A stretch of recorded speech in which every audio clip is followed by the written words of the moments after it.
अरे देखो वो कौन कूद रहा है। अरे अरे अरे रुको, नदी में मत कूदना, भयानक तूफानी बाढ़ चली है।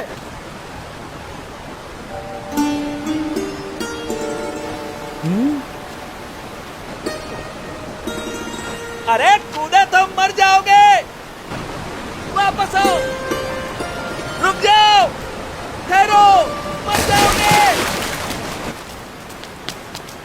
कहाँ गया? लगता है पानी के भंवरों ने उसे खींच लिया, डुबो दिया। इतनी भयानक बाढ़, उसका जीवित रहना असंभव। मर गया बेचारा। कहाँ गया वो बच्चा? कहीं नजर नहीं आ रहा। राम राम।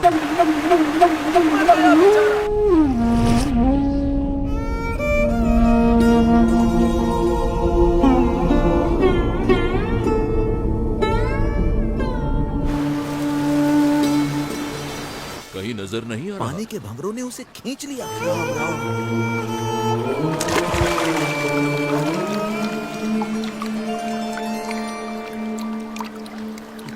बाढ़ में उसका जीवित रहना असंभव है। बेचारा। अरे ये नहीं कौन होगा ये कैसे बच गया? अरे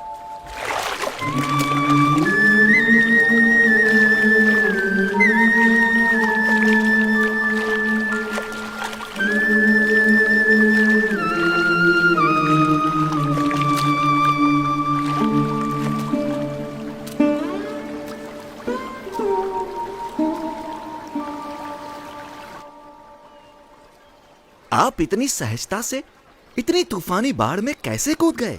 आपको डर नहीं लगा? भीतर की शांति ऊपर के तूफानों को भी शांत कर देती है। ऊपर के तूफानों से डरोगे तो भीतर की शांति कैसे पाओगे?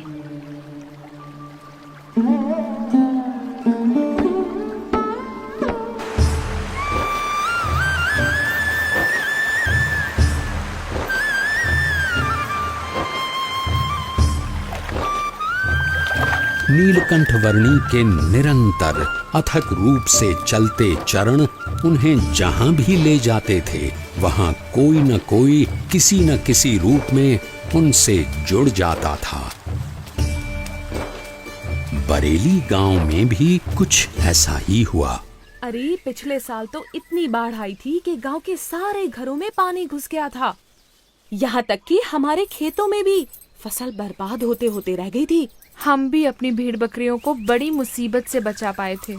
वैसे भी कुदरत के सामने हम क्या कर सकते हैं? जो भगवान चाहेंगे वही होगा, सब उसके हाथ में है। हाँ, सो तो है।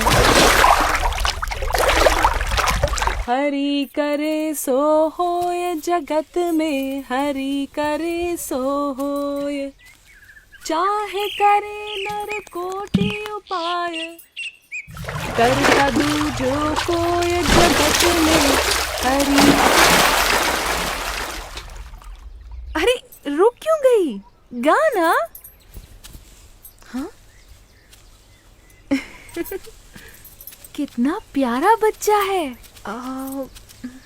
केवल बच्चा है या कुछ इतना छोटा बालक और योगी?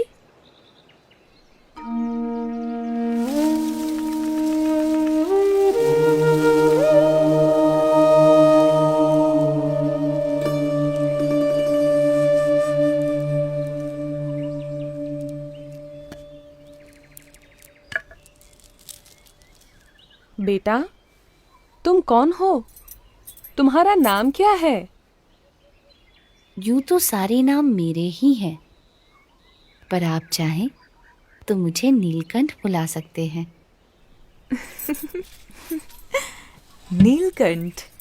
पर तुम यहाँ क्या कर रहे हो बेटा? तुम्हारा घर कहाँ है? उस घर का तो मैं त्याग कर चुका हूँ, फिर भी मैं जहाँ भी हूँ घर में ही हूँ, क्योंकि मेरा घर तो सारा विश्व है।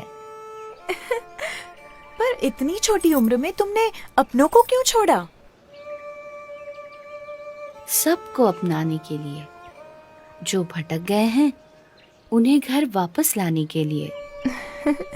तुम हो तो इतने छोटे से, पर बातें बहुत बड़ी बड़ी करते हो।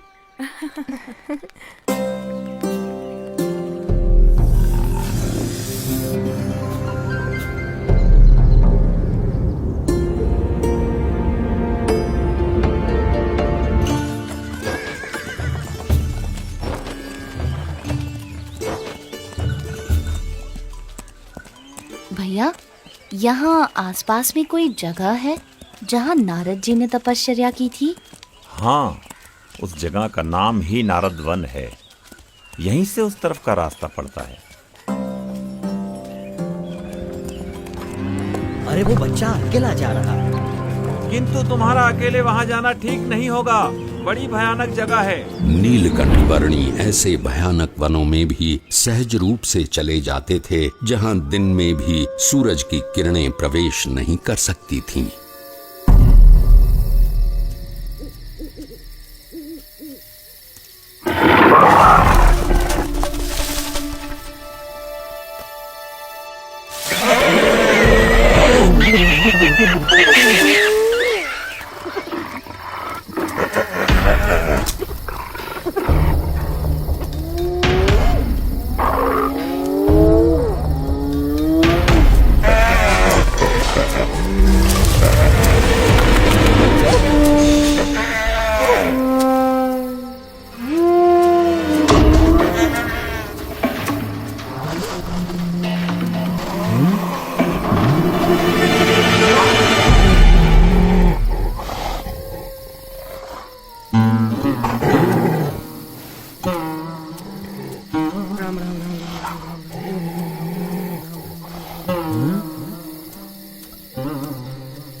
सुबह हो या शाम, दिन हो या रात, ऐसे अनेक बीहड़ वनों को पार करते हुए, कईयों को अपने स्वरूप की स्मृतियां देते हुए कुछ दिनों की यात्रा के बाद नीलकंठ वर्णी नारद वन आ पहुंचे।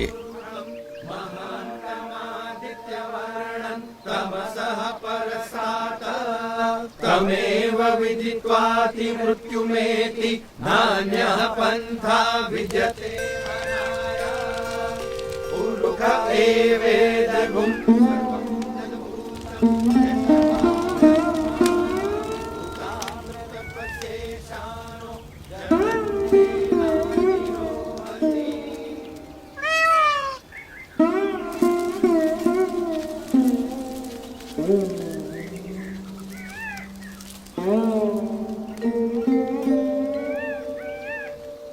आपके दर्शन मात्र से प्रतीत होता है कि कई वर्षों से जिनका स्मरण हम अपने हृदय में करते आए हैं, वो भगवान स्वयं आज हमारे समक्ष प्रकट खड़े हैं।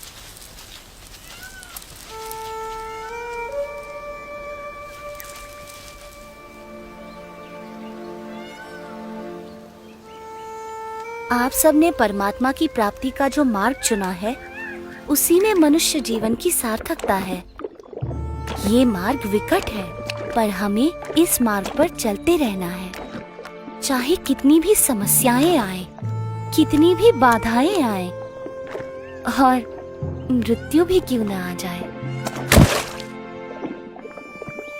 किसी भी परिस्थिति में हमें उठ खड़ा होना है।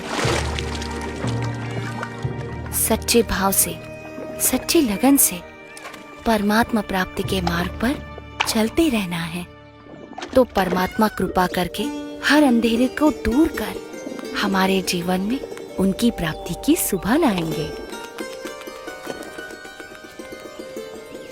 नीलकंठ वर्णी की कल्याण यात्रा में कई ऐसे लोग थे जिन्होंने उनकी सेवा का अवसर जाने न दिया। ये भी ग्रहण कीजिए। चाहे वो कोई सामान्य भाविक जन हो या फिर स्वयं गंगा जी भी क्यों न हो।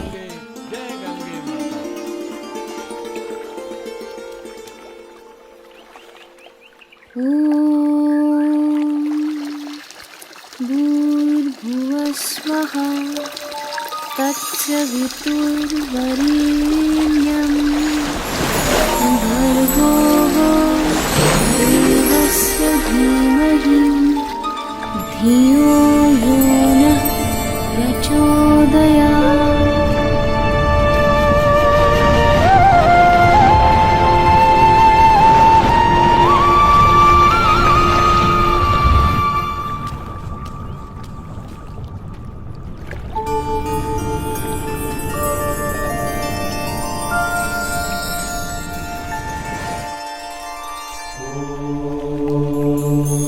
है।